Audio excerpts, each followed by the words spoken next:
Great Dane இவை ஜெர்மனியை பூர்வீகமாக கொண்டவை. ஆரம்ப காலத்தில் காட்டுப்பன்றிகளை வேட்டையாட பயன்படுத்தப்பட்டன. அளவு மிகவும் உயரமானவை. ஆண் நாய்கள் குறைந்தது 30 அங்குல உயரமும் பெண் நாய்கள் 28 அங்குல உயரமும் இருக்கும். குணம் இவை மென்மையான ராட்சதர்கள், ஜென்டில் ஜெயண்ட் என்று அழைக்கப்படுகின்றன. உருவத்தில் பெரியதாக இருந்தாலும் மிகவும் அன்பானவை மற்றும் குழந்தைகளுடன் பழகக்கூடியவை.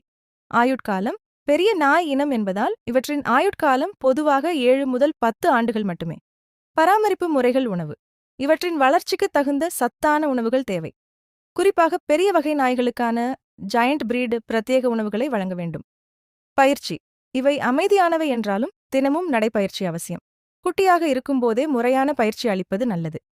இடம் இவை வீட்டுக்குள்ளேயே வளர்க்க ஏற்றவை, ஆனால் இவை திரும்புவதற்கும் நடப்பதற்கும் போதிய இடவசதி இருக்க வேண்டும். சில சுவாரஸ்யமான தகவல்கள். ஸ்கூபி டூ உலக புகழ்பெற்ற கார்ட்டூன் கதாபாத்திரமான ஸ்கூபி டூ ஒரு கிரேட் டேன் இன நாயாகும். பாட்ஷா தமிழில் பாட்ஷா படத்தில் ரஜினிகாந்துடன் வரும் நாய் இந்த இனத்தைச் சேர்ந்ததுதான். உலக சாதனை கின்னஸ் உலக சாதனையில் உலகின் உயரமான நாய் என்ற பட்டத்தை அடிக்கடி